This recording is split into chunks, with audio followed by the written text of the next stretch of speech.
মদ্যপান, ধূমপান ও মাদক সেবন স্বাস্থ্যের পক্ষে ক্ষতিকারক।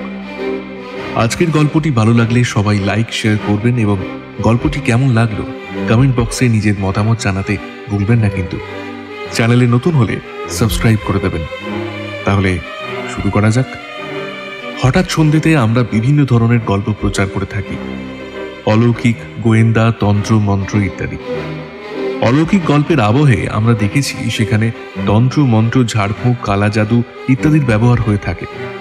লেখক তার গল্পের রোমাঞ্চকর আবহ সৃষ্টির জন্যই এইগুলির ব্যবহার করে থাকেন। হঠাৎ সন্ধে কোনো কুসংস্কারকে প্রশ্রয় দেয় না। আমাদের সমস্ত শ্রোতা বন্ধুদের কাছে নিবেদন, অনুগ্রহ করে গল্প শোনার আনন্দে এই গল্পগুলি গ্রহণ করুন। হঠাৎ সন্ধ্যেতে পূর্বে আপনারা তারানাথ তান্ত্রিকের গল্প শুনেছেন। আজ আপনাদের ভালোবাসায় আবার ফিরেছে তারানাথ। আজ আপনি শুনবেন বিভূতিভূষণ বন্দ্যোপাধ্যায় ও তারাদাস বন্দ্যোপাধ্যায়ের অমর সৃষ্টি তারানাথ চরিত্রকে ঘিরে তারানাথ তান্ত্রিক ফ্যানফিকশন শিবতলার পিশাচিনী। আজকের গল্প পাঠে এবং গল্পের সূত্রধার আমি দেবাঞ্জন। গল্পটির কলমে অরুণিমা সরকার, প্রধান চরিত্রে তারানাথ।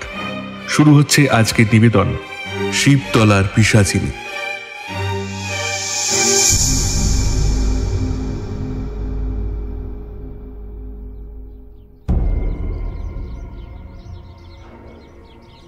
ঠাকুর মশাই, আজ শিবরাত্রির দিন, একটা গল্প না শুনেই চলে যাব? ওম ত্র্যম্বকম যজামহে সুগন্ধিম পুষ্টিবর্ধনম। এটা কি মন্ত্র ঠাকুর মশাই? এটি কোনো সাধারণ মন্ত্র নয়। এর প্রতিটি শব্দের মধ্যে দিয়ে অপার শক্তির প্রভাব ওঠে। ঠাকুর মশাই, আর যে তর সইছে না। বাবা আর কাকা বাবুরা, আপনারা এটা খেয়ে নিন। খুব ভালো মা, খুব ভালো। ঠাকুর মশাই, আজকে শিব ঠাকুরকে নিয়ে কোনো গল্প শোনাচ্ছেন? তোমাদের নিশ্চয়ই গল্প বলবো। সত্যি ঘটনা?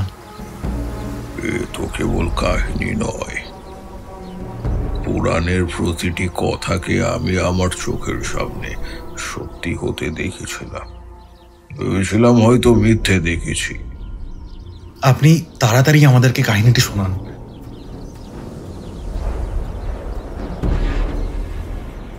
একবার শিবতলা নামে একটি গ্রামে গিয়েছিলাম, বুঝলে কিনা।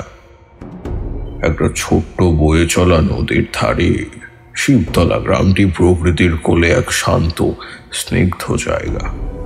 চারপাশে বিস্তীর্ণ ধান ক্ষেত, তাল খেজুরের সারি, মাঝে মাঝে বট পুকুরের ছায়াময় গাছ, আর ওই সরু মাটির পথ গ্রামের বুক চিরে চলে গিয়েছে শিব মন্দিরের দিকে। মাটির বাড়িগুলো পরিচ্ছন্ন, দেওয়ালে হালকা রঙের আলপনা আঁকা। উঠোনে তুলসী গাছ, পাশে গোল পাতার চালের রান্নাঘর থেকে ভেসে আসে খুদের ভাত আর শাকের ঘ্রাণ।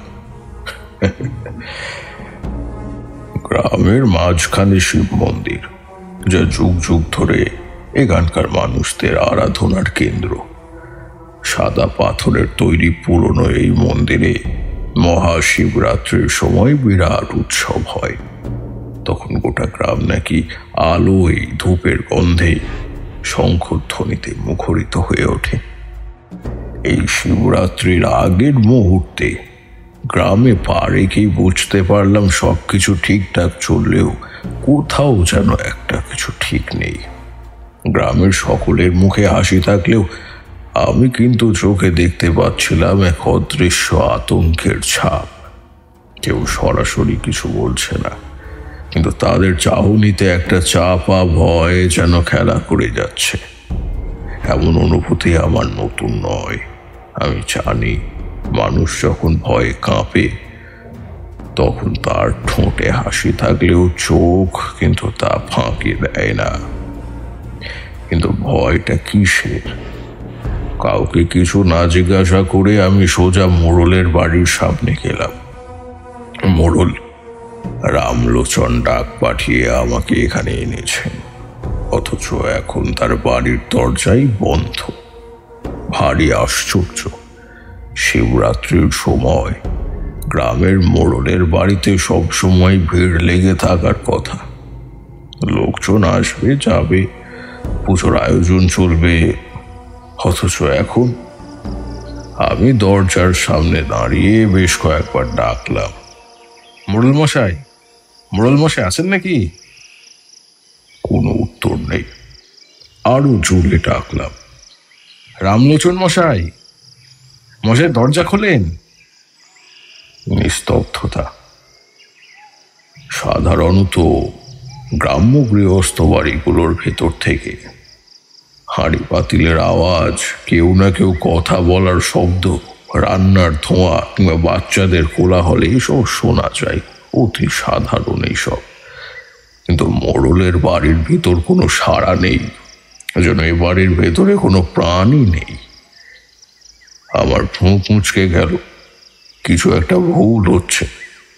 আমি দরজার সামনে দাঁড়িয়ে অনুভব করার চেষ্টা করলাম। বাতাস ভারী, কেমন যেন একটা অস্বস্তি চেপে বসেছে বুকের উপর। এমন অনুভূতি আমি আগে পেয়েছি যখন কোনো জায়গায় প্রেতাত্মার উপস্থিতি থাকবে বা কোনো অলৌকিক শক্তির প্রভাব পড়ে। তারপর হঠাৎ একটা উৎকট গন্ধ নাকে এসে আঘাত করলো। পচা মাংসের গন্ধ। আমি অভ্যস্ত, অনেক শ্মশান ও তান্ত্রিক স্থলে থেকেছি, কিন্তু এই গন্ধ যেন ভেতরটা কেমন করে দিল। মৃত্যুর গন্ধ আমি চিনি, তবে এটা কেবল কোনো পশুর মৃতদেহের পচা গন্ধ কিন্তু নয়। এর সঙ্গে আছে অন্য কিছু, একটা গা শিউড়ে ওঠা নোংরা গন্ধ, যেন কোনো অপবিত্রতার চিহ্ন এঁকে যাচ্ছে। আমার হাত কাঁপলো না। আমি শক্ত গলায় আবারও ডাকলাম, মোড়ল মশাই, দরজা খুলুন। কিন্তু এবারও কোনো উত্তর এলো না। আমি একটু পিছিয়ে এসে চারপাশে তাকালাম। আশেপাশে কোনো মানুষ নেই, অথচ ঠিক কিছুক্ষণ আগেই গ্রামের লোকজন আমাকে অনুসরণ করছিল। কেউ কেউ দূর থেকে আমার দিকে তাকাচ্ছিল, কিন্তু এখন গেল কোথায় সবাই? আমি কপালে হাত রাখলাম। মাথার মধ্যে একটা অস্বস্তি ছড়িয়ে পড়েছে। এখানে কিছু একটা হয়েছে এবং সেটা শুভ কিছু নয়। আমি দরজার হাতল ধরে ধাক্কা দিলাম। দরজাটা শক্ত করে বন্ধ, ভেতর থেকে আটকানো। আমি অনুভব করলাম যেন কেউ আমাকে বাধা দিচ্ছে, যেন কোনো এক অদৃশ্য শক্তি বলছে, এসো না এখানে।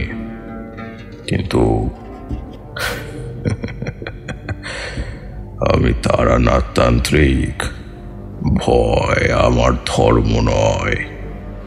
আমি ধীরে ধীরে শ্বাস নিলাম, নিজের শক্তিকে সংযত করলাম। যদি দরজা না খোলে তবে আমাকে অন্য উপায় বার করতে হবে, কারণ এই পচা গন্ধ কিছু একটা ইঙ্গিত, যেটা আমাকে খুঁজে বার করতেই হবে। চোখে পড়লো মাটির পাঁচিলের গায়ে একটা লম্বা দাগ। দাগটা পাঁচিলটা যতটা লম্বা ততটা অবধি টানা। তারপর পাঁচিলের সাথেই বাঁক নিয়েছে। কেউ যেন কোনো লাঠি জাতীয় কিছু দিয়ে পাঁচিল বরাবর খেলার ছলে দাগটা টেনেছে।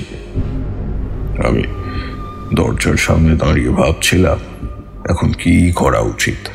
দরজা ভেঙে ঢোকা কি ঠিক হবে নাকি আগে গ্রামের অন্য কারোর সঙ্গে কথা বলা উচিত?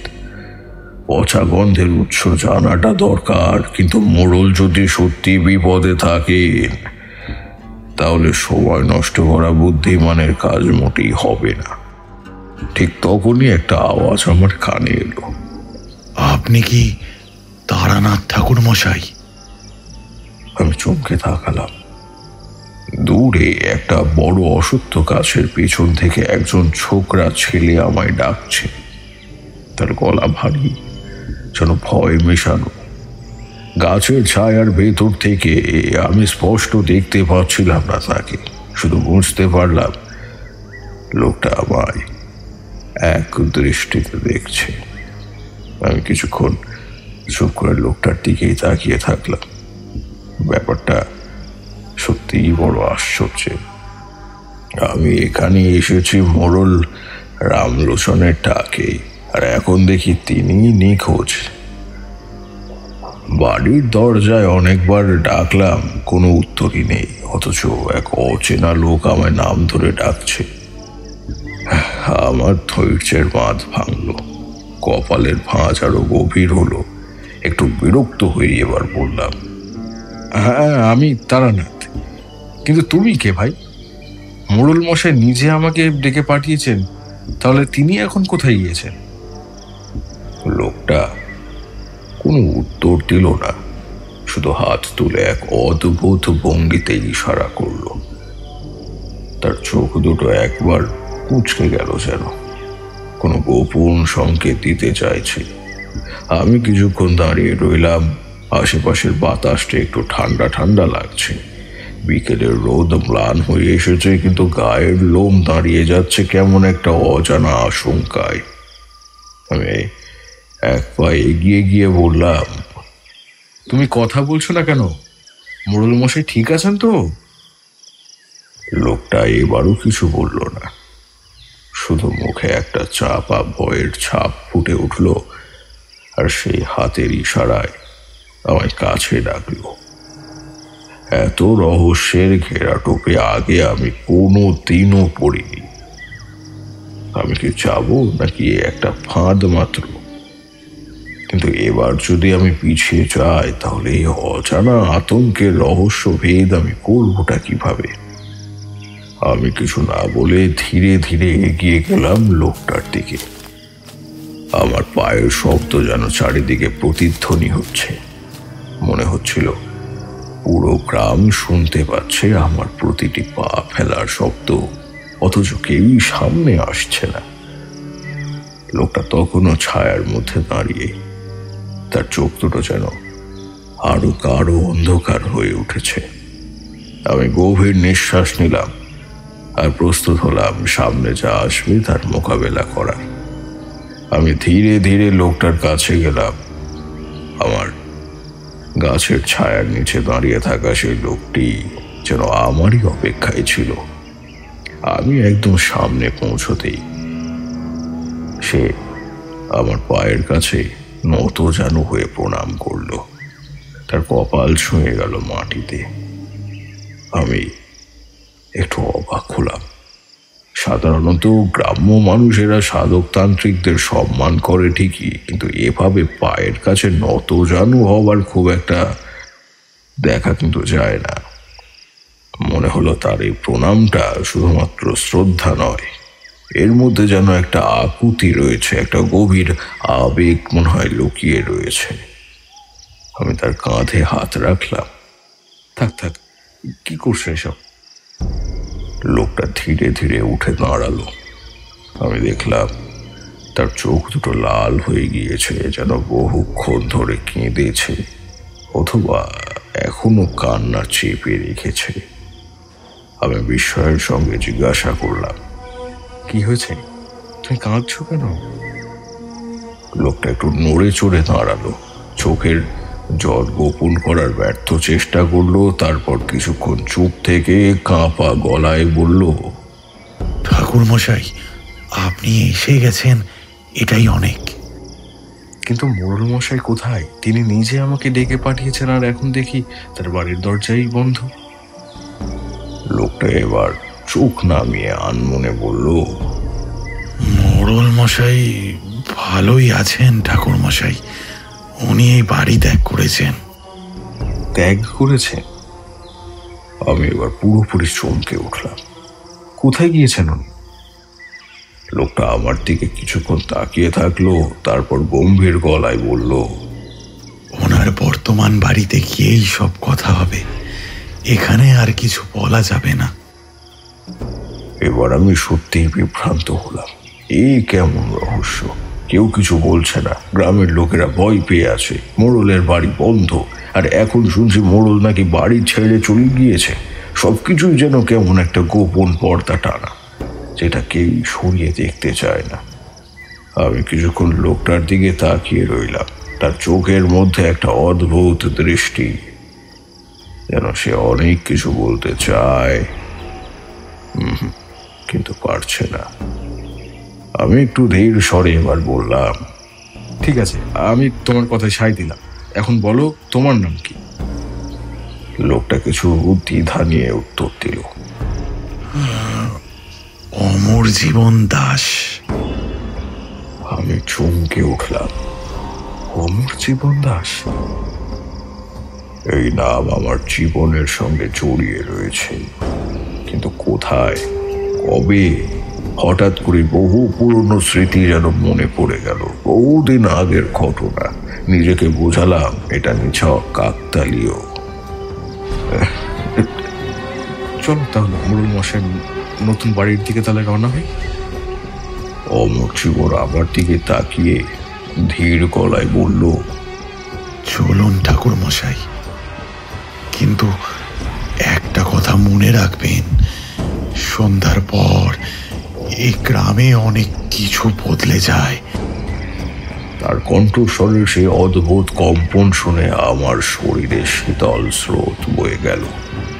আমি লক্ষ্য করলাম যে অমর জীবনকে আমি চিনতাম, সে একদম চুপচাপ, অন্তর্মুখী স্বভাবের ছিল। কিন্তু এই অমর জীবন যেন সম্পূর্ণ ভিন্ন, প্রচণ্ড বাকপটু, সারাক্ষণ কথা বলে যায়।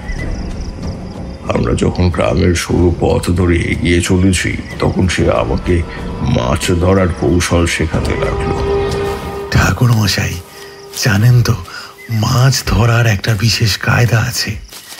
সবাই জাল বা ছিপ দিয়ে ধরে, কিন্তু আমি অন্যভাবে ধরি।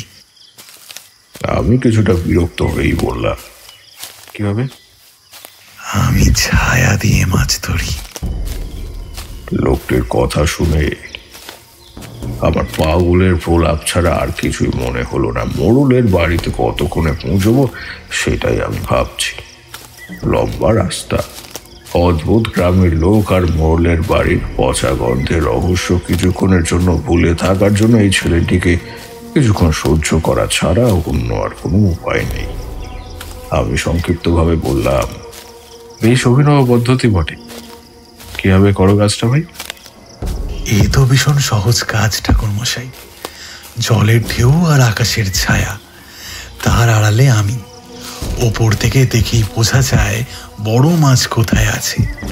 তারপর আমি চুপচাপ গিয়ে একটা বাঁশের খোঁচা দিই, ব্যাস, মাছ ভয় পেয়ে লাফিয়ে উঠে আসে। আমি বিষয়টা বুঝলাম না, তবু বললাম, সত্যি সহজ বটে। কিন্তু অমর জীবনের কথা থামারই নাম নেই। আর জানেন, শোল মাছ ধরতে গেলে কি করতে হয়? তখন কিন্তু জলের ওপর ছায়া ফেললে হয় না, তাহলে মাছ সন্দেহ করে পালিয়ে যায়। আমি এবার গভীর শ্বাস নিয়ে বললাম, বাহ, বেশ ভালো বোঝো তো। সে হাসতে হাসতে বলল, আরো অনেক কিছু জানি ঠাকুর মশাই। আমার ধৈর্যের বাঁধ ভাঙতে চলেছে। অবশেষে একটু কঠিন স্বরেই বললাম, ভাই অমর, মোড়ল মশাইয়ের বর্তমান বাড়ি আর কতটা দূরে? সে একটু অপ্রস্তুত হলো, তারপর হাসতে হাসতে বলল, এই তো এসে গেছি। এখন পাশের গ্রামেই জামাইবাবু রয়েছেন। আমি এবার সত্যিই চমকে উঠলাম। মোড়ল তোমার জামাইবাবু? হ্যাঁ, আমার বড় দিদির স্বামী। আমি একটু থমকে গেলাম। ব্যাপারটা কেমন যেন গোলমেলে লাগছে, কিন্তু এখন প্রশ্ন করে কোনো লাভ নেই। সময় এলেই সব উত্তর পাওয়া যাবে। এভাবে গল্প করতে করতে আমরা মোড়ল মশাইয়ের নতুন বাড়ির কাছে এসে পৌঁছালাম। বাড়ির দরজা থেকে বেশ কিছুটা দূরে দাঁড়িয়ে আমি চারপাশটা ভালো করে লক্ষ্য করলাম। এই বাড়িটা আগের বাড়ির মতো নয়, দেখতে সাধারণ, কিন্তু মনে হচ্ছিল যেন কেউ ইচ্ছে করে এই বাড়িটা লোকচক্ষুর আড়ালে রেখেছে। আমাকে একটু দূরে একটা গাছের নিচে দাঁড়াতে বলে অমর দরজার কাছে গিয়ে ডাক দিল, জামাইবাবু, জামাইবাবু, দরজা খুলুন। ভেতর থেকে ভারী কণ্ঠ এলো ভেসে। কে? ঠাকুর মশাই এসেছেন। বাড়ির চৌকাঠে দাঁড়িয়ে মোড়ল মশাইয়ের সাথে অমরের কি কথা হলো তা আর শুনতে পেলাম না। অমর চলে যাবার সময় বলে গেল, ঠাকুর মশাই, একটু কাজ আছে, যাচ্ছি আমি। আপনি বাড়িতে যান, বিশ্রাম নিন। লোকটার লোহার ছোট্ট শিক আমার হাতে দিয়ে বলল, এটা আপনিই রেখে দিন। এই শিক দিয়ে আমি কি করব? অমর একটু মুচকি হাসলো, আমার দিকে তাকিয়ে চোখ টিপে বিদায় নিল। আমি খানিকক্ষণ ওর পেছনে তাকিয়ে রইলাম। মোড়ল মশাই দু হাত জড়ো করে প্রণাম করলেন এবং ঈশ্বরের উদ্দেশ্যে কৃতজ্ঞতা প্রকাশ করে বললেন, ঠাকুর মশাই, আপনি এসেছেন, আমাদের পরম সৌভাগ্য। মোড়ল মশাই ঘরের ভেতরে ফিরে গিয়ে চেঁচিয়ে নির্দেশ দিলেন, মাধবী, একটু জল নিয়ে আয়, ঠাকুর মশাই এসেছেন। মোড়ল মশাই এবার দরজার দিকে ফিরে গেলেন। আসুন ঠাকুর মশাই, ভেতরে আসুন, অনেক কথা বলার আছে। আমি এক গভীর রহস্যের মধ্যে প্রবেশ করতে চলেছি, এটা আমি নিশ্চিত হয়ে গেলাম। আমি মোড়ল মশাইয়ের বাড়িতে ঢুকেই এক মুহূর্তের জন্য মনে হলো এ তো সেই চেনা গ্রাম্য গৃহস্থ বাড়ি। উঠোনে হাঁস মুরগি ঘুরে বেড়াচ্ছে, বাচ্চারা ছোটাছুটি করছে, আর মেয়ে বউরা ঘরের কাজে ব্যস্ত। কোথাও খই ভাজার শব্দ, কোথাও গরম ভাতের গন্ধ ভেসে আসছে। চাকর বাকরদের হাঁক ডাক মিলিয়ে যেন এক প্রাণবন্ধ পরিবেশ। একজন গৃহবধূ এগিয়ে এলেন, তার মাথায় সাদা শাড়ির আঁচলটা আছে, গলায় সোনার হার, কপালে বড় লাল সিঁদুরের টিপ। বুঝতে পারলাম তিনি মোড়ল মশাইয়ের পত্নী। আমার সামনে এসে একদম নিঃশব্দে বসে পড়লেন, তারপর যত্ন করে আমার পায়ে ঠান্ডা জল ঢেলে দিলেন। আমি একটু সরেই যেতে চাইলাম, কিন্তু তিনি বললেন, আপনার পা ধুয়ে দিতে পারছি, সেটাই আমাদের সৌভাগ্য ঠাকুর মশাই। আমি মৃদু হেসে বললাম, আমি তো তোমাদেরই লোক, এত কিছু করছো কেন? এরপর তিনি দ্রুত উঠে গিয়ে একটা মোটা কাঠের পিঁড়ি এনে রাখলেন। এখানে বসুন ঠাকুর মশাই, আগে একটু চিড়ে গুড় খেয়ে নিন, তারপর একটু বিশ্রাম করে নিয়ে আসবেন। দীর্ঘ পথ অতিক্রম করে আমি তখন সত্যিই বড় ক্লান্ত। মোড়ল গিন্নির ব্যবহারে আমি মুগ্ধ, ঠিক ছিল আমার মা। আমি ধীরে পিঁড়িতে বসে চারপাশটা দেখল। সব কিছুই স্বাভাবিক, চেনা জানা, কিন্তু তবু কোথাও যেন একটা চাপা অস্বস্তি ছিল। যেন সবাই স্বাভাবিক থাকবার চেষ্টা করছে, কিন্তু চোখের দৃষ্টিতে একটা আতঙ্ক লুকিয়ে রয়েছে। মোড়ল মশাই এগিয়ে এলেন। তিনি আর পাশে বসে এক গভীর শ্বাস নিয়ে বললেন, ঠাকুর মশাই, আপনাকে ডেকে খুব ভালো করেছি। আপনার সাহায্য ছাড়া আমরা এই বিপদ কাটিয়ে উঠতে পারবো না। আমি শান্তভাবেই বললাম, কি হয়েছে মোড়ল মশাই? সব ঠিকঠাকই তো লাগছে না? তিনি আমার দিকে এক দৃষ্টিতে তাকিয়ে রইলেন, তারপর ধীর কণ্ঠে বললেন, যা দেখছেন তা সত্যের আংশিক মাত্র। ভিতরে যা চলছে সেটা হয়তো আপনি কল্পনাও করতে পারবেন না। আমি চুপ করে রইলাম। মোড়ল বাড়ির চেনা পরিবেশের আড়ালে যে এক ভয়ঙ্কর রহস্য লুকিয়ে আছে সেটা এবার স্পষ্ট হয়ে উঠল। ঠিক কি হয়েছে বলুন তো? আপনার নিজের বাড়িতে আমি গিয়েছিলাম, সেখানকার বাতাসে অশুভ হাওয়া আমি টের পেয়েছি। মোড়ল কিছুটা আশ্বস্ত হয়ে বলল, আগে ভালো করে পুকুরে স্নান করে আসুন, খাওয়া দাওয়া করুন, তারপরে সব বলছি। গামছা সর্ষের তেল নিয়ে বাড়ির পেছন দিকের পুকুরে স্নান করতে যাচ্ছি, হঠাৎ দেখি করতে গিয়ে একটা ষাঁড় আমার পিছু নিয়েছে। ষাঁড়টার চাল চলন দেখে বেশ মজাই লাগছিল। কলা বাগানের মাঝখান দিয়ে রাস্তা, সামনে দেখি পুকুর, কাচের মতো স্বচ্ছ জল। পুকুর পাড়ে দাঁড়িয়ে তেল মাখছি, একটা ধাক্কা মারার শব্দে হঠাৎ চমকে উঠলাম। পেছন ফিরে দেখি সেই ষাঁড়টা হঠাৎই একটা কলা গাছে ধাক্কা মেরে সেটাকে একেবারে থেঁতলে দিচ্ছে। ভয় হলো, আমি তাড়াতাড়ি পুকুরে নেমে গেলাম। সুন্দর ঠান্ডা জল, শরীরের ক্লান্তি আর মনের ভয় দুই একেবারে দূর হয়ে গেল। পুকুর থেকে উঠে দেখি ষাঁড়টা আর নেই। পথের একধারে পড়ে রয়েছে থেতলে যাওয়া ওই কলা গাছের মৃতদেহখানা। সারা রাস্তা কলা পাতা ছড়িয়ে ছিটিয়ে একাকার। দুপুরে খাবার দালানে এসে দেখি পিঁড়ির ওপরে আসন পাতা হয়ে গিয়েছে, সামনে একটা বড় জল চৌকি। মোড়ল মশাই আমার দিকে তাকিয়ে একটু হাসলেন। ঠাকুর মশাই, আপনি এখানে বসুন, আগে ভালো করে খেয়ে নিন, তারপর বাকি কথা বলা যাবে। তেমন কষ্ট করতে হবে না, সাধারণ যা আছে সেটাই চলবে। মোড়ল মশাই তৎক্ষণাৎ মাথা নাড়িয়ে বললেন, না না, তা হয় না, আপনি আমাদের অতিথি, তার উপরে বামুন। আমি আর কিছু বললাম না, শুধু হাসলাম। মোড়ল বাড়ির রান্নাঘরের দিকে তাকাতেই দেখলাম মহিলারা খুবই ব্যস্ত। মোড়লের পত্নী নিজেই রান্নার তদারকি করছেন। মাঝে মধ্যে রান্নাঘর থেকে সুগন্ধ এসে আসছে, গরম ঘি, ভাজা সুজি আর মশলার সুগন্ধ। একজন চাকর এসে আমার সামনে একটা কাঁসার গেলাসে কিছুটা জল দিয়ে গেল। মোড়ল মশাই নিচেও আমার সামনে বসলেন। কাঁসার থালা, কাঁসার বাটি। প্রথমেই এলো সরু বাসমতি চালের গরম ভাত, তার সঙ্গে শুক্তো, তারপরে ঘি, কাঁচা লঙ্কার ইলিশ মাছ ভাজা। বাটিতে ভাপা চিংড়ি, ফুলকপির তরকারি, নবরত্ন সোনা মুগ ডাল, পাঁঠার মাংস, আরো কত কি ভাজা ভুজিতে আমার থালা একেবারে ভরে গিয়েছে। আমার বেশ লজ্জাই লাগলো। করেছেন কি? এত খাবো কি করে? মোড়ল মশাই খুশি হয়ে বললেন, মেয়ে বউরা রান্না করেছে, এগুলো না খেলে কিন্তু ওদের মন খুশি হবে না ঠাকুর মশাই। কিছুক্ষণ পরে মোড়লের স্ত্রী নিজেই এসে প্রশ্ন করলেন, বাবা ঠাকুর, একদম কিন্তু লজ্জা করে খাবেনি, কেমন?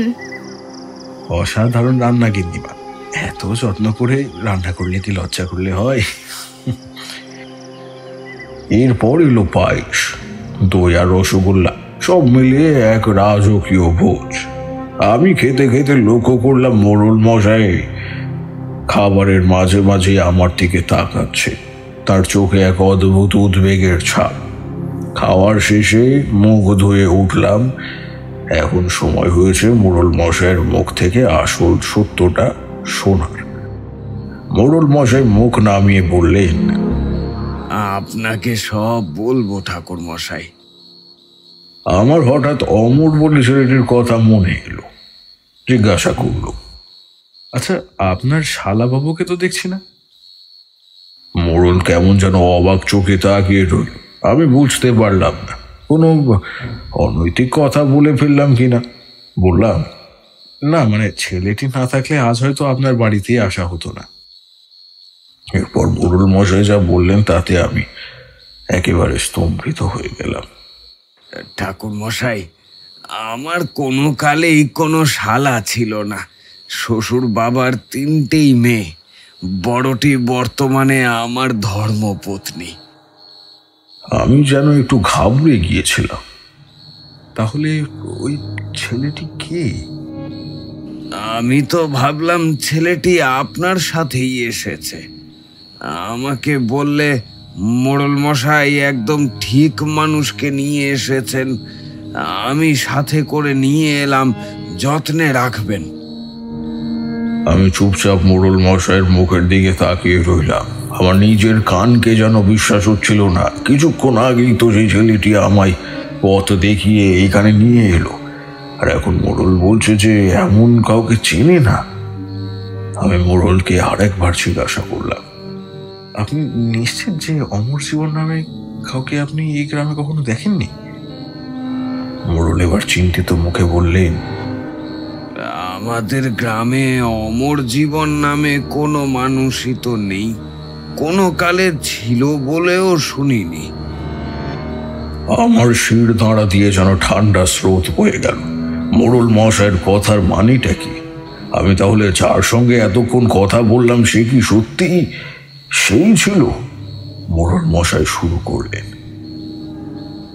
ঠাকুর মশাই, এই ঘটনার দিন 10 আগে একদিন সন্ধ্যায় একটা বুড়ি এসে হঠাৎ হাজির হয় আমাদের বাড়ির দরজায়। আগে কখনো দেখিনি তাকে। এ গ্রামে নতুন মুখ, কুঁজো হয়ে হাঁটে, গায়ে মলিন শাড়ি, হাতে একটা লাঠি। এসে কাঁপা কাঁপা গলায় বলে, বাবা, আমি বড় অসহায়, দুদিন তোমাদের বাড়িতে একটু ঠাঁই দেবে? আমি তখন বউ আর ছেলেদের সঙ্গে কথা বলে ঠিক করি বুড়ি অসহায় মানুষ, দুদিন থাকুক। আমাদের গ্রামে অতিথিকে ফিরিয়ে দেওয়া পাপ, তাই আমরা বুড়িকে বাড়িতে থাকতে দিলাম, খাওয়ালাম, যত্ন করলাম। প্রথম দিন সব স্বাভাবিক ছিল, কিন্তু দ্বিতীয় দিন একটা নতুন ঘটনা ঘটল। হঠাৎ কোথা থেকে একটা তান্ত্রিক আমাদের বাড়িতে এসে হাজির হয়। লম্বা জটা, কপালে চন্দনের বড় তিলক, গলায় রুদ্রাক্ষের মালা। আমাদের বাড়ির সামনে এসে দাঁড়িয়ে বলল, আমি হরিদ্বার থেকে এসেছি, তোমাদের বাড়িতে মহাবিপদ আসতে চলেছে। আমরা ভাবলাম হয়তো সে কিছু দান দক্ষিণার আশায় এসেছে, তাই যত্ন করে বসতে দিলাম, খাওয়ালাম। কিন্তু সেই রাতেই ঘটে গেল ভয়ঙ্কর ঘটনা। বুড়ি রাতের অন্ধকারে চিৎকার করতে লাগলো। আমরা ছুটে গিয়ে দেখি সে কাতরাচ্ছে, শরীর ঠান্ডা হয়ে আসছে। কিছুক্ষণ পরেই সে নিস্তেজ হয়ে গেল, মারা গেল বুড়ি। তান্ত্রিক তখন হঠাৎ আমাদের সামনে এসে দাঁড়িয়ে কড়া গলায় বলল, তোমরা বিপদ ডেকে এনেছো, এই বুড়ি মানুষ নয়, ও পিশাচ। আমি হতবাক হয়ে গেলাম, বললাম, এ কেমন কথা বলছেন?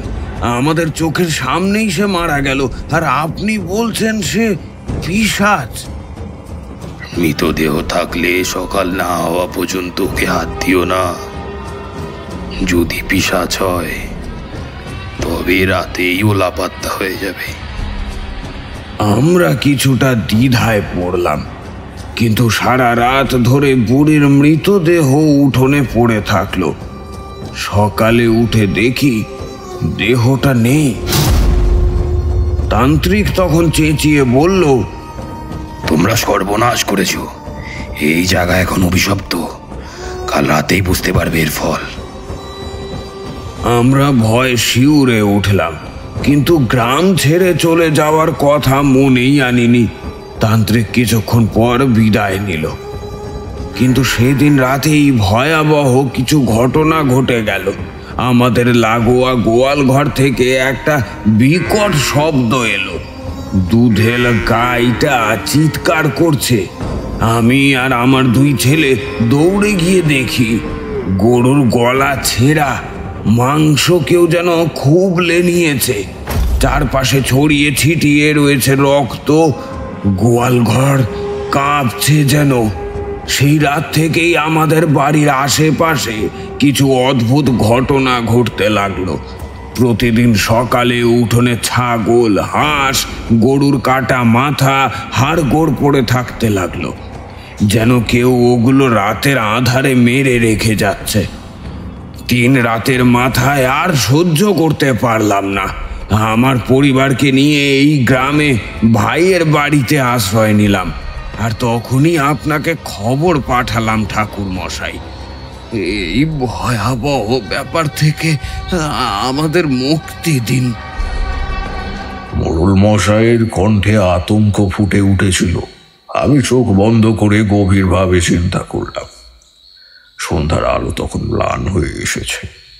মাটির প্রদীপগুলো টিমটিমে আলোয় মোড়ল মশাইয়ের মুখটা আরো গভীর হয়ে গিয়েছিল। আমি চুপ করে শুনছিলাম, আর ওনার কাঁপা কাঁপা কণ্ঠস্বর, একটা অদ্ভুত ভয় অনুভব করছিলাম। আমার সব কটা ইন্দ্রিয় মিলে একটাই দিকে ইশারা করছে, এই গ্রামে কিছু একটা ঘটেছে। আমি গভীর চিন্তায় ডুবেছিলাম। মোড়ল মশাইয়ের বলা প্রতিটি কথা বিশ্লেষণ করছিলাম। তারপর এক সময় ধীরে ধীরে বললাম, মোড়ল মশাই, এটা খুবই পরিষ্কার, বুড়ির আশা আর তারপরে তান্ত্রিকের আগমন একদম কাকতালীয় হতে পারে না। কিছু একটা অশুভ শক্তি আপনাদের বাড়িতে এসেছে, বা কেউ ইচ্ছে করেই এনেছে। মোড়ল মশাই আতঙ্কিত চোখে আমার দিকে তাকালেন। আপনি কি বলছেন ঠাকুর মশাই? তাহলে কি সত্যি আমাদের বাড়ির ওপর কিছু একটা অশুভ ছায়া পড়েছে? আমি মাথা নেড়ে বললাম, শুধু অশুভ ছায়া নয়, কেউ হয়তো সচেতনভাবেই এই শক্তিকে ডেকেছে। আপনি ভাবুন, কেন হঠাৎ এক অচেনা বুড়ি এখানে এলো, কেন সে মারা গেল, আর কেনই বা তান্ত্রিক এলো? এর পেছনে নিশ্চয়ই কিছু আছে। তান্ত্রিক বলল সে পিশাচ হয়ে গিয়েছে, অথচ সকালে তার দেহ উধাও। আপনি কি সত্যি বিশ্বাস করেন এটা স্বাভাবিক মৃত্যু ছিল? মোড়ল কপালে হাত দিয়ে বললেন, আমি তো ভেবেছিলাম বুড়িটা অসহায়, 2 দিন আশ্রয় চাইতে এসেছে, কিন্তু এখন মনে হচ্ছে আমারই ভুল। আপনারা তাকে আশ্রয় দিলেন, তারপরেই পিশাচের উৎপাত শুরু হলো, আর এরপরেই শুরু হলো পশু হত্যা। এটা এমনি ঘটেনি, কেউ না কেউ এই কালো ছায়াকে নিয়ন্ত্রণ করেছে। তাহলে ঠাকুর মশাই, আমাদের কি করতে হবে?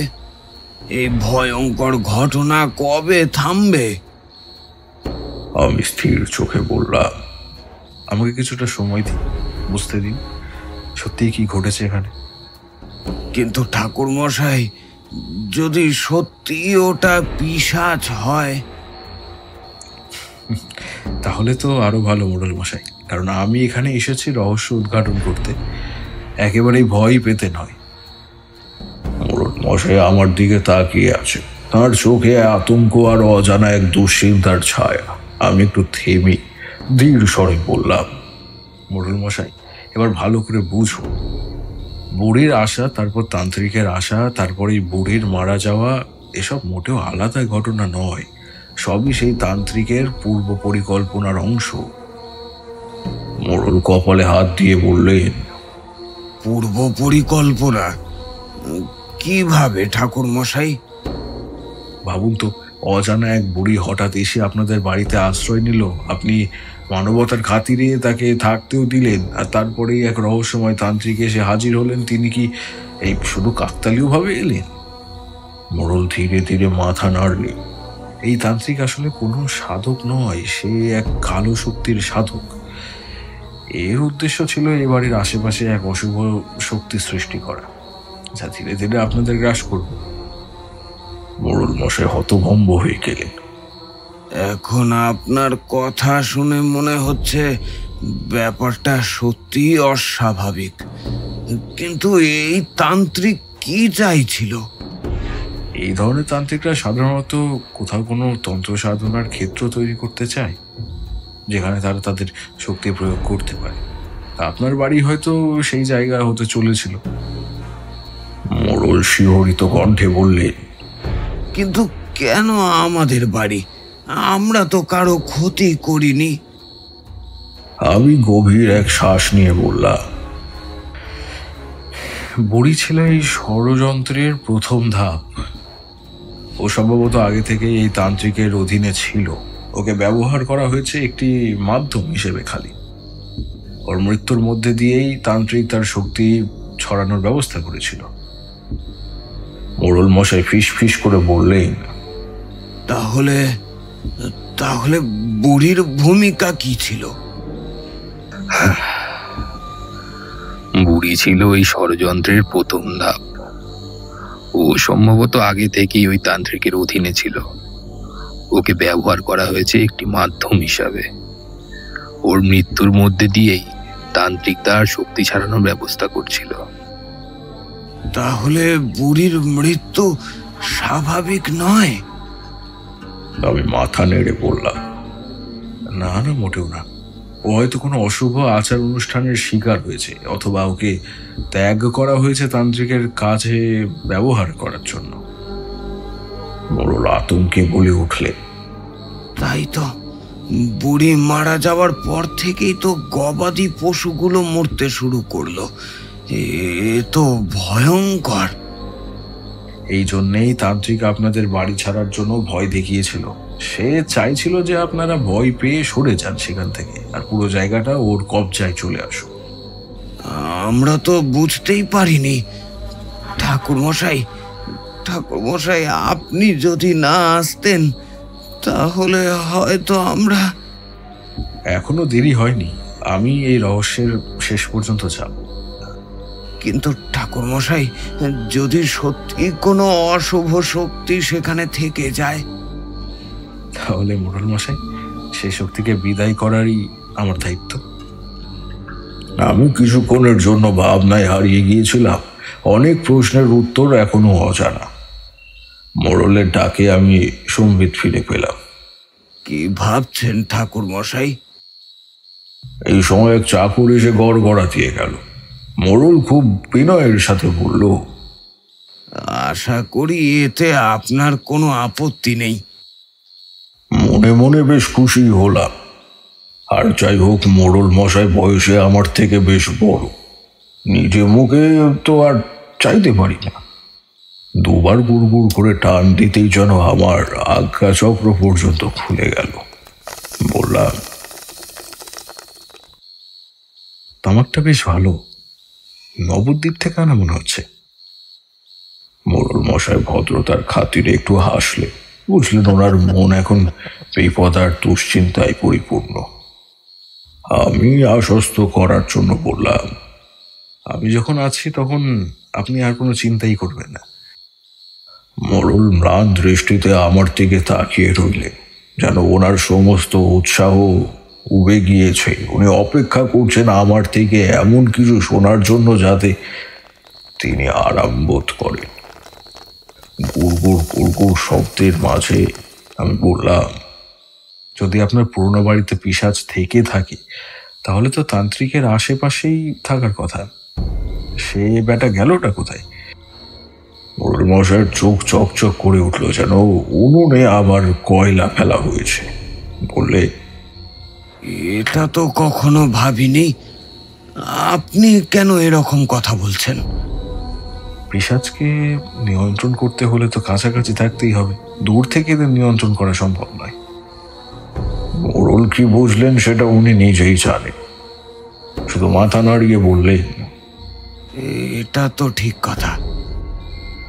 আমি বেশ কৌতূহলী হয়ে বললাম, আচ্ছা মোড়ল মশাই, একটা কথা জিজ্ঞাসা করব। আপনার গ্রামে বা আশেপাশের গ্রামগুলো থেকে কোনো তান্ত্রিক বা সাধকের কোনো খবর কি শুনেছেন? না ঠাকুরমশাই, সেরকম তো কিছু আমার কানে আসেনি। আপনি ঠিক জানেন? আসলে প্রায় প্রতিদিন আমার লোকজন আশেপাশের প্রায় সব কটা গ্রামেই যায় চালের খবর নিতে। সেরকম কিছু শুনলে তারা বলতো। আমি পড়লাম মহাভাপরে। কি করে সম্ভব? কেউ কোথাও কোনো তান্ত্রিক বা কোনো সাধক দেখেনি, অথচ পিশাচ সক্রিয়। ভাবতে ভাবতে অমরের দেওয়া লোহার টুকরোটা এমনি হাতে নিলাম। প্রায় নিজের মনেই বললাম, ব্যাটা কোথায় লুকিয়ে থাকতে পারে? মোড়ল মশাই কিছু বললেন না। তিনি গম্ভীর মুখে হুকো টানতে থাকলেন। আমি খুব শান্ত গলায় বললাম, মোড়ল মশাই, আমার একটা পরিকল্পনা আছে। বলুন ঠাকুর মশাই, বলুন। এই অশান্তি থেকে মুক্তি পেতে আমাকে যা বলবেন তাই করব। বেশ, কাল সকালে একটা পুজো যজ্ঞ করবো এ বাড়িতে। আপনার আপত্তি নেই তো? কি বলছেন ঠাকুর মশাই? আপনি পুজো করবেন, যজ্ঞ করবেন, আর তাতে আমি আপত্তি করব? আপনি ফর্দ দিন, আমি কাল সকালেই সব ব্যবস্থা করে নেব। অতি উত্তম। আমাকে একটু তাহলে কাগজ কলম দিন। বাজারে সব পাবেন না, ওগুলো আমি জোগাড় করে আনবো। মোড়ল সবে উঠে দাঁড়িয়েছে, ঠিক তখনই সদর দরজা দড়াম করে একটা শব্দ হলো। আমরা সকলে চমকে উঠলাম, যেন কোনো শক্তিশালী প্রাণী এসে ধাক্কা মেরেছে বা ভারী কিছু দিয়ে আঘাত করা হয়েছে। এবারে সদর দরজার বাইরে লোহার তৈরি আর একটা দরজা বানানো আছে।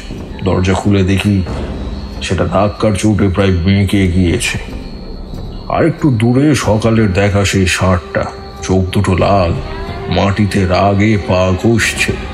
আরেকবার ধাক্কা মারলেই সর্বনাশ। আমি আর মোড়ল লোহার গেটে ঠিক পিছনে দাঁড়িয়েছিলাম।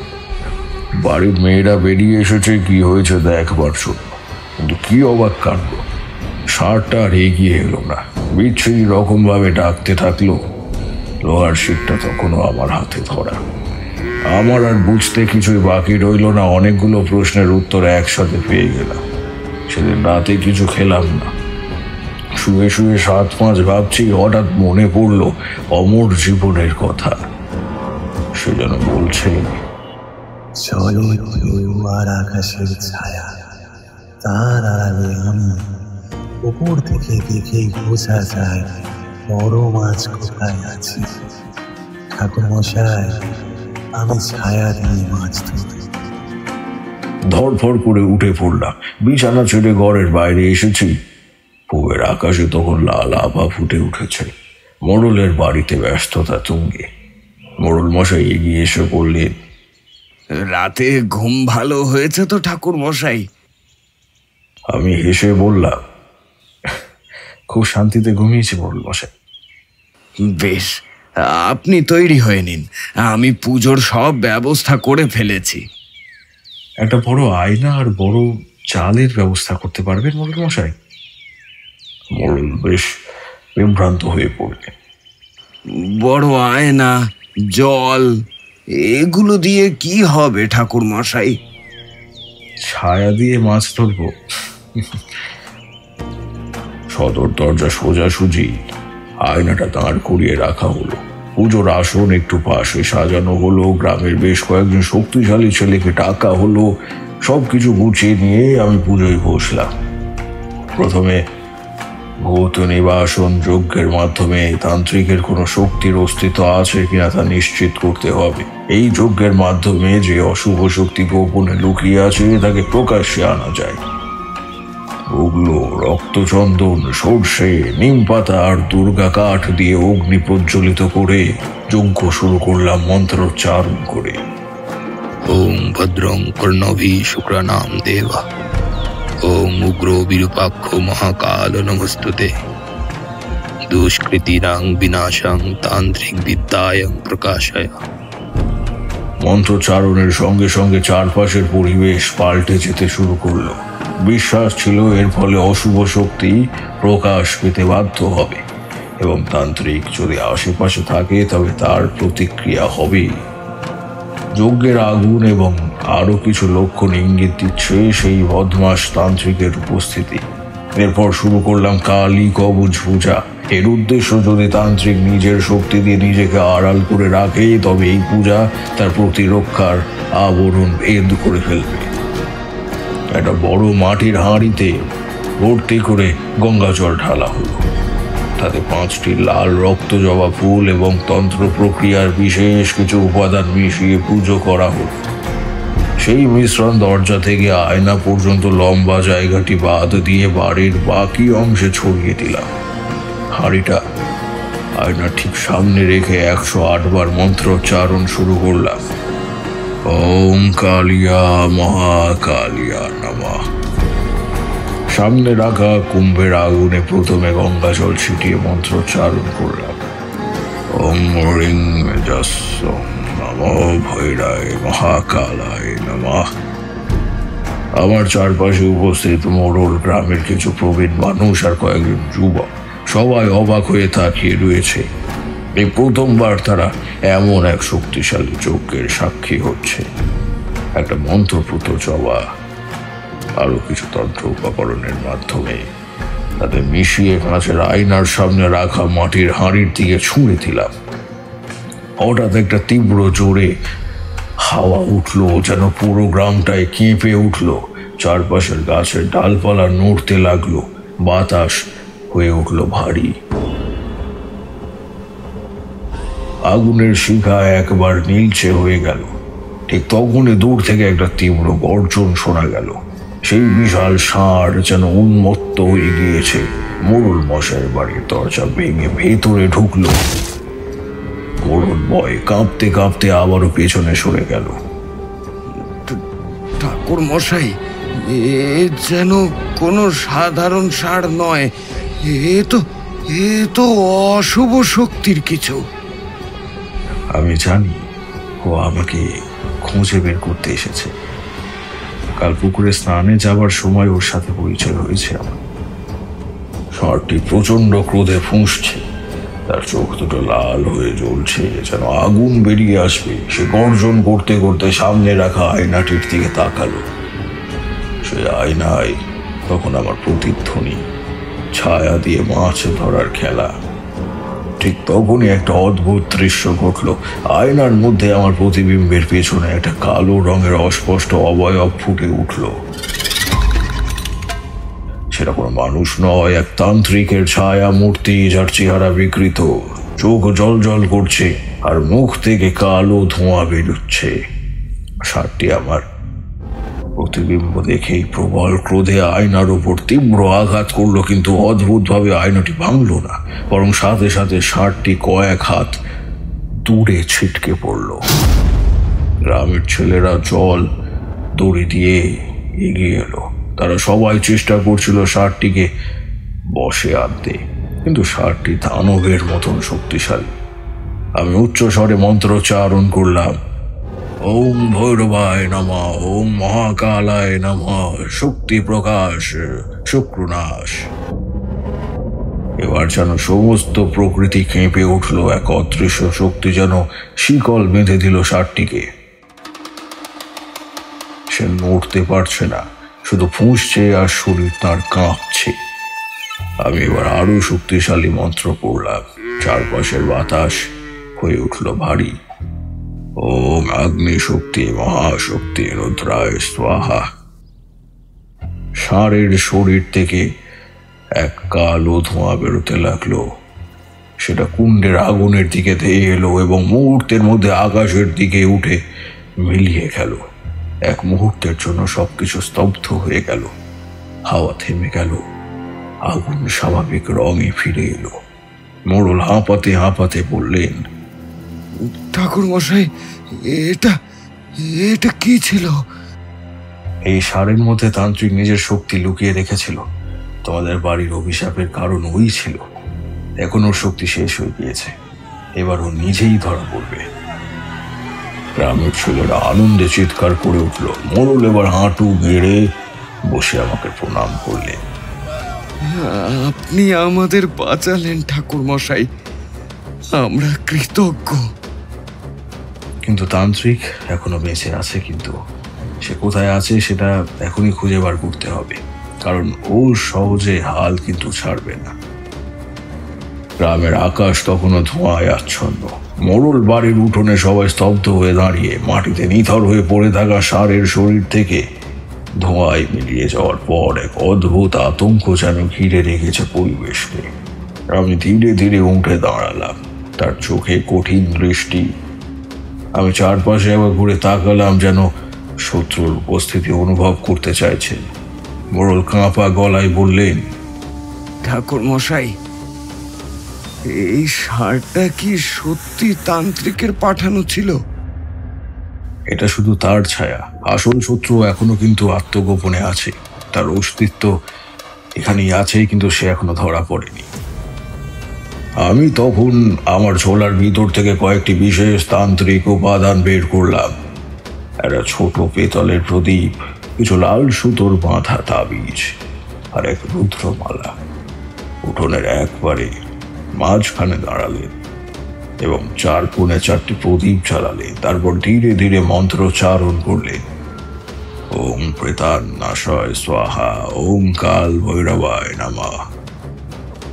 এক অদ্ভুত শীতল হাওয়া উঠল। প্রদীপের শিখাগুলো এক মুহূর্তের জন্য কেঁপে উঠল, যেন কিছু একটা বাতাসে প্রবাহিত হচ্ছে। এবার চারপাশটা লক্ষ্য করো। যদি কোথাও ছায়ার মতো কিছু দেখতে পাও তবে চুপ করে থাকো, ভয় পেও না। মোড়ল গ্রামবাসী সবাই চোখ বড় বড় করে তাকিয়ে রইল। প্রথমে কিছু দেখা গেল না। তারপর এক ঘরের জানালার পাশে এক ফাঁকা জায়গায় একটা ছায়া যেন মুহূর্তের জন্য কাঁপলো। কিন্তু সেটা কোনো সাধারণ ছায়া নয়, সেটা যেন এক দৃষ্টিহীন চেহারা নিয়ে তাকিয়ে রয়েছে সবার দিকে। মোড়ল ভয় পেয়ে চিৎকার করে উঠল, ওই তো, ওই তো, কে ওখানে? কিন্তু ছায়াটি সাথে সাথে মিলিয়ে গেল, যেন মাটির সাথে মিশে গেল। এটাই প্রমাণ করে এখানে কোনো প্রেতাত্মা আছে, কিন্তু এই আত্মা কার সেটা বুঝতে হবে। আমি মাটিতে বসে এক দাগ কেটে চারিদিকে কিছু লাল সুতো বিছিয়ে দিলাম। এই জালের মধ্যে যদি কোনো অশরীরী আত্মা ঢোকে তবে সে আটকে যাবে। এখন আমি সেই তান্ত্রিকের আসল পরিচয় জানতে চাই। আমি আবারও মন্ত্র পড়তে শুরু করলাম। ধীরে ধীরে চারপাশের বাতাস ভারী হয়ে উঠল। গ্রামের লোকেরা সবাই নিঃশ্বাস বন্ধ করে তাকিয়ে আছে। মাটিতে থাকা লাল সুতো হঠাৎ করে জায়গায় টান টান হয়ে উঠল, যেন কেউ সেখানে এসে আটকে গিয়েছে। তারপরেই একটা কণ্ঠস্বর শোনা গেল, যেন দূর থেকে আসছে, তারানাথ, তুমি এত সহজে আমাকে ধরতে পারবে না। সেই কণ্ঠ শুনেই মোড়ল আঁতকে উঠলেন। এই কণ্ঠ, এটা তো সেই তান্ত্রিকের কণ্ঠ। মাটিতে রাখা প্রদীপের আগুনের শিখাগুলো একদিকেই কেঁপে উঠছে। বুঝলাম শত্রু কোথাও কাছাকাছি আছে। এখনই ওকে খুঁজতে হবে। মোড়ল মশাই, আপনার লোকজন নিয়ে আসুন, দেখি কোথায় লুকিয়েছে বেটা। গ্রামের কিছু শক্তিশালী যুবক দড়ি লাঠি নিয়ে এগিয়ে এলো। তারানাথ মাটিতে একটানা মন্ত্র পড়লেন, আর তখনই দূরের একটা গাছের আড়ালে একটা ছায়া নড়তে দেখা গেল। ওখানে সবাই ছুটে গেল। লোকজন চারিদিক থেকে ঘিরে ফেলল। একটা কালো পোশাক পরা লোক, চোখ দুটো রক্ত লাল, মুখে একটা কুটিল হাসি, গাছের পিছনে দাঁড়িয়ে।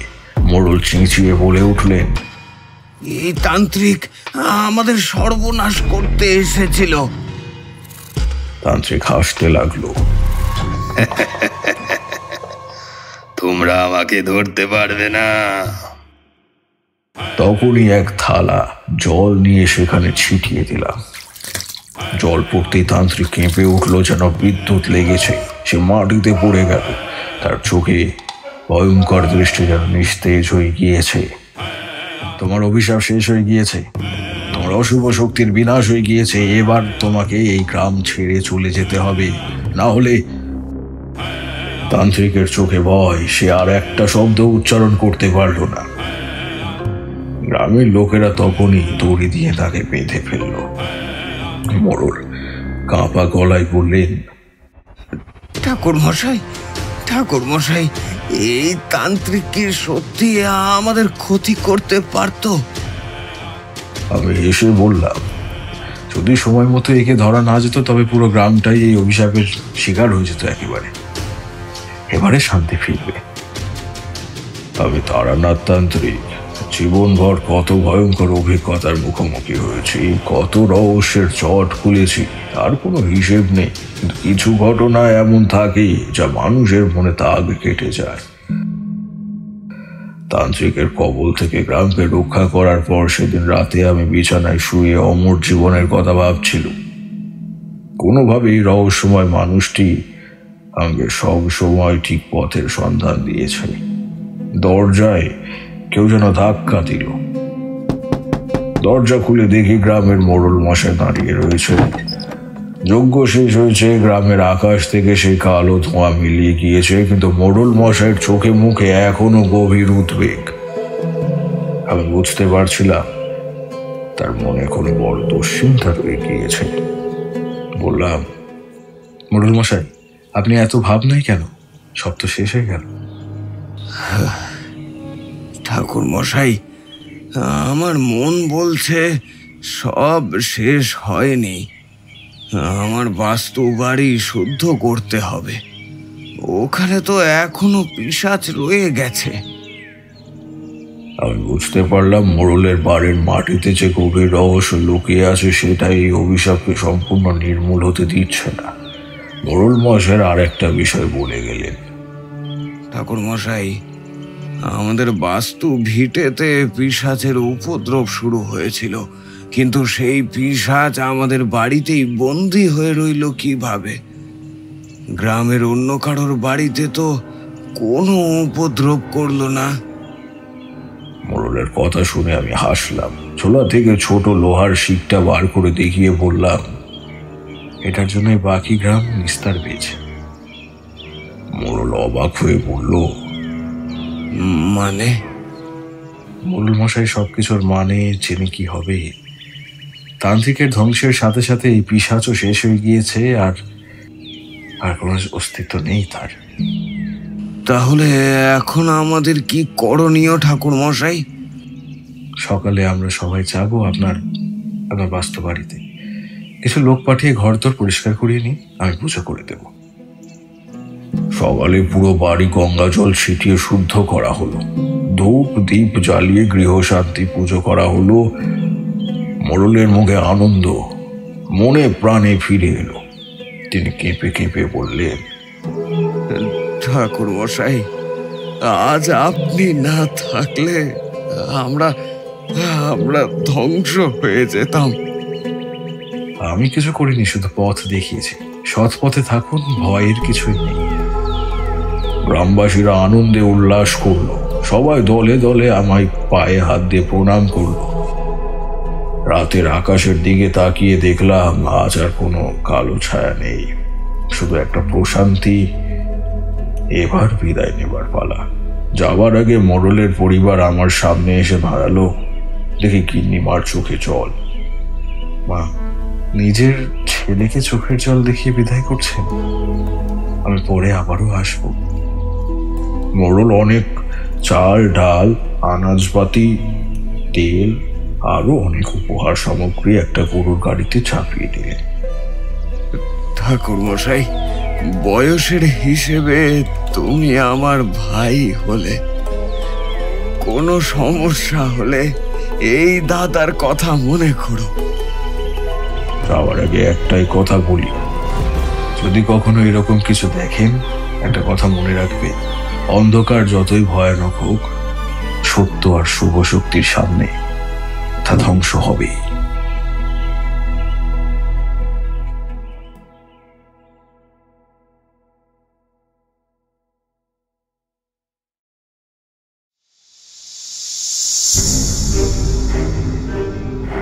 হঠাৎ সন্ধ্যেতে আজ আপনি শুনছিলেন তারানাথ তান্ত্রিকের ফ্যান ফিকশন শিবতলার পিশাচিনী। তারানাথের চরিত্রে রূপঙ্কর, কিশোরীর চরিত্রে রৌনিক। গল্প পাঠ ও গল্পের সূত্রধার আমি দেবাঞ্জন। শব্দগ্রহণ ও ধ্বনি পরিকল্পনায় ডাইনামিক অ্যাটমস।